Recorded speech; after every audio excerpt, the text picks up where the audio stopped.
Hello Widget Watchers, welcome back to another video.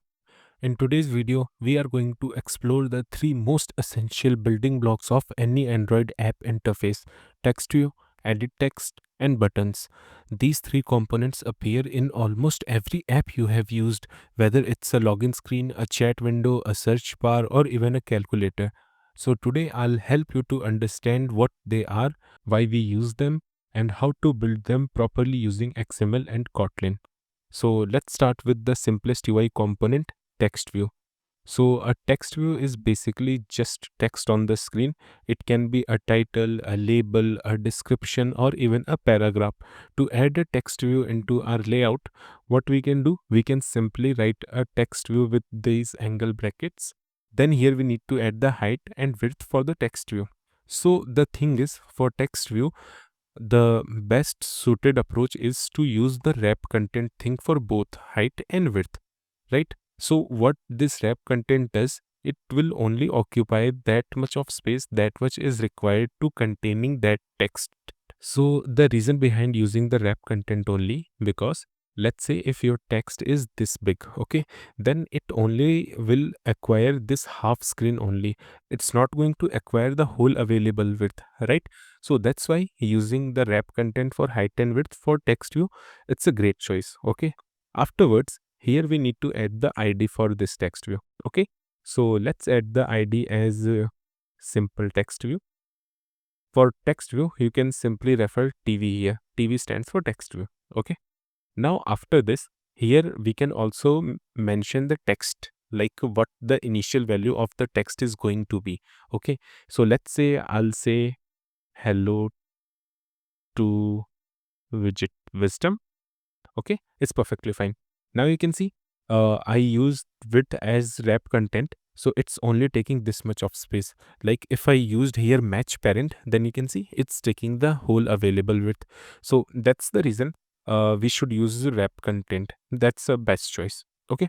Now afterward, if you don't liking this text, like it's too small and it's too light in color, then what you can do here, you can add the text size, and let's add the text size as 24 screen pixel.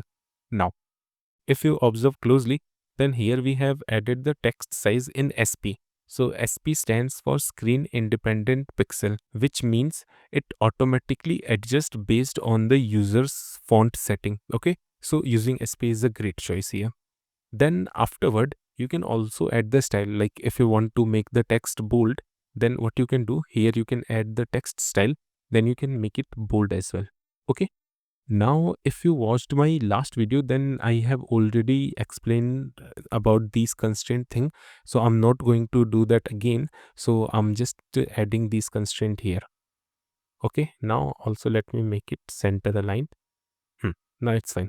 Now afterwards, let's see how we can add the text field. So text field is basically like if you want the users to type something like a name, phone number, email, or password, you will need an edit text. Here is the simple example of doing that. So again, as like text view, you can simply add the angle bracket, then edit text, and then again here you need to add the layout width and layout height.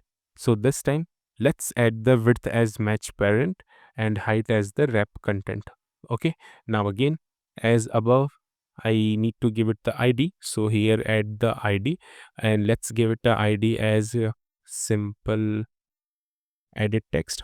Let's name it as name edit text. Okay. Now afterwards, here you can see we are seeing this empty, but what we can do, we can add the hint text inside this edit text. So what hint text does, it is like a ghost text that tells the user what they should type. It does appear when they start typing. So here simply just add the hint. It will automatically give suggestion, and then you can add here enter your name. Okay. Now afterwards, what you can do, like you can also give it the padding. Let's add the padding of 12 SP.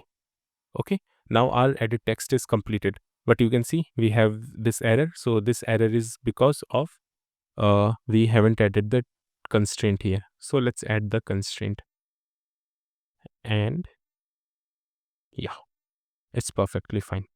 Now afterwards, let's also add the button.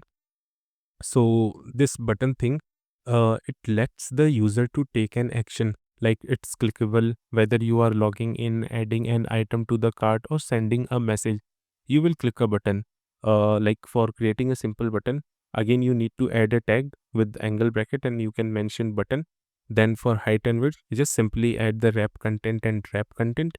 Now inside this button we need a placeholder to add the text, which will denote the user that what this button is for, right? So let's say we want to use this button to print username in the title, right? So what we can do here, we can add the text field. Okay, then here let's say we will say add your name. Okay, so when user will press onto this button, then we will change the text of this. Okay, now again we need to give it the ID, so here add the ID and simple button. Right now these names don't making sense, but okay, in the real world application you can use the appropriate name. Again I'm adding the constraint for this button, so let me quickly add it. Okay, now these are fine. Now the XML setup is completed. Now we just need to call these thing into our layout and we need to perform operation on these. Okay, so right now I'm not going to create the variable for each of these and use them. So here what I'll do, I'll quickly add find view by ID. Then this is going to be a button, so simply add the button. Then here we need to add the ID of our button, so that was the simple button. Then we will add the set on click listener method. Okay, now here what we wanted, that when user will tap onto this button, then whatever text entered into this text field, we will plot this text to here. Okay, so here I'll simply say first we need to access this text view. Okay, so here what we will do, we will say find view by ID, then it's a text view type, so here add the text view, then r dot id dot simple text view. Okay, now it's fine.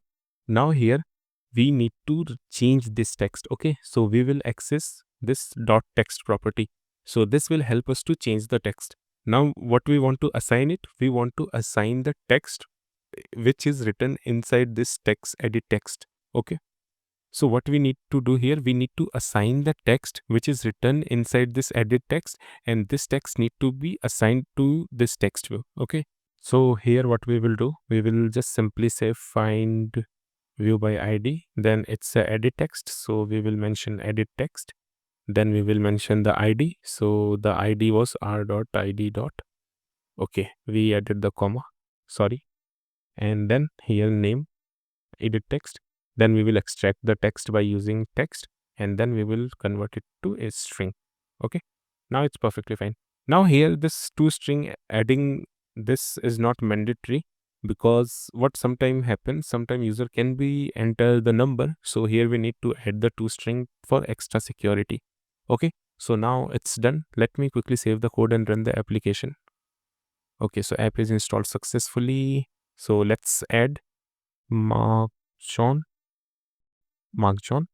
add your name, and yeah, it's working perfectly fine. So that's it with these three components: text view, edit text, and button. You can now build basic input forms and interactive screens that respond to user actions. So in the next video, we are going to see how to add toast messages, snack bar, and dialogues in the Android. So I'll see you in the next one.